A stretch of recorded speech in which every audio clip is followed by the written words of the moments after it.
I'm Alice Angus. I'm an artist and I'm currently in residence at the Observatory on Lymington Keyhaven saltmarshes. A lot of my work is in response to a site or a place. I like to get really rooted into understanding the place and the people and the wildlife that inhabit that place and the folklore and the social and physical history of it that makes it what it is. Quite a lot of my work is site-specific, so responding to the context and understanding the context is really, really important. The Observatory is a touring artist studio. It's interesting because there are two structures, one that can be used by the public and one that's used as an artist studio. And one of the purposes is for members of the public and people who are living, working, using the reserve here to be able to talk to an artist who's actually working in the public realm, on the site. I've had two groups of A-level students come out and we used both spaces and I did some projects with them. I've had the Cubs come out at night and there was another group of, I think, probably GCSE age students yesterday. There have been various groups that have come out and they turn the spaces around, they use them to set up views, they use them to shelter in, they use them to photograph around and through, they take rubbings off them. When you've got the front doors of the studio space open, it's a very welcoming space. People automatically want to come in and talk to you. So I can have conversations with people about the reserve and what it means to them and why they come here. I've learnt quite a lot about the history of the reserve, and the stories that people tell me are, of course, impacting on the work that I do. And I've had people contributing to a net covered in luggage tags where they're writing and drawing their stories and experiences of the site. I can point the structure in different directions to record sounds because the structure acts a little bit like, I guess it's a little bit like a sound mirror. It helps you pick up sounds from quite far away across the reserve. So I'm doing some things where I'm recording audio at night and a little bit during the day. I've used them for filming and photographing and drawing where I follow the tide. So I set it up and I follow the tide out and then I follow the tide back in. I've followed the rising moon and the setting sun. So I've sort of followed the rhythms of the kind of bigger rhythms of sun and moon and tide and weather. But what I didn't expect and is really interesting is the way that man coexists with the reserve. Birds will come back to specific ponds apparently year after year after year. They've tagged birds and they know they come back to that particular pond on the reserve. So therefore, if we were allowed off the paths or walked dogs past those ponds, even for a few months, the birds wouldn't come back anymore. So it's a really good example of how wildlife needs space. Some ecosystems need space around them where humans don't go. So I use sketching and drawing as quite a big part of my work. I also use audio recording and photography. But the sketching and the drawing I do for several reasons. One is it just forces you to be somewhere.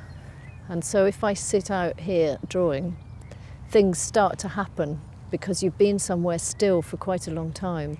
So things happen in terms of suddenly all this wildlife just appears around you and kind of domestic life like dogs and cows, but also people stop to talk to you. I also use drawing to make recordings of things that I'm observing, which I then have in the observatory. So it's like a kind of like a living lab of research, because then people will come in and those are a catalyst to then talk more.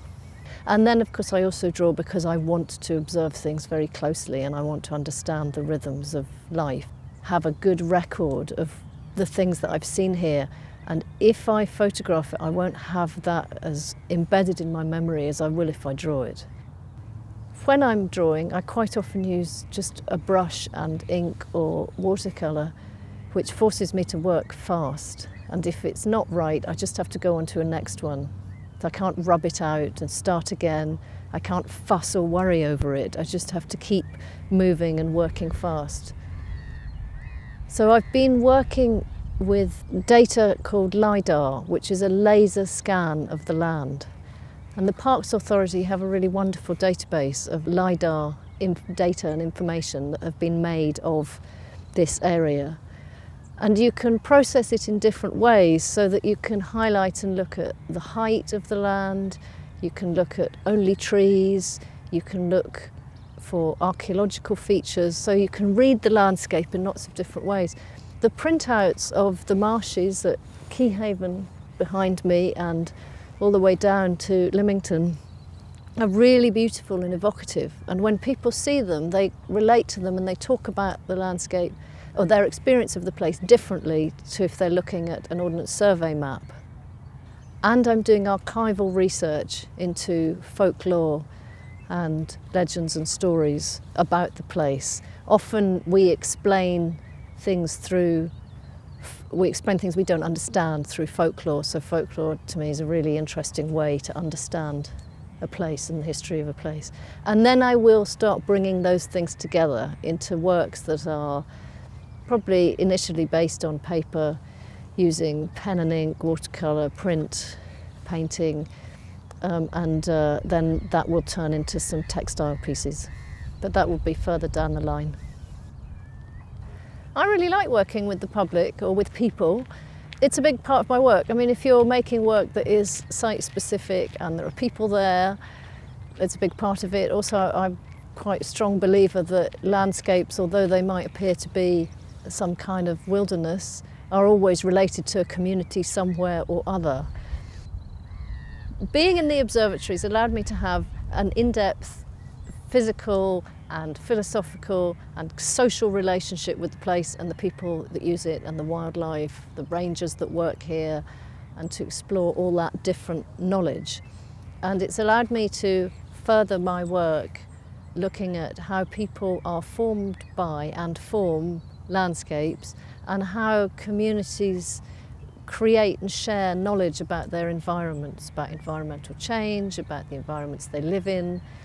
Some of those things become folklore, some of those things guide what happens in the future. And the observatory, because of its site and because of the partnerships that were made running up to it, has allowed me to do that work.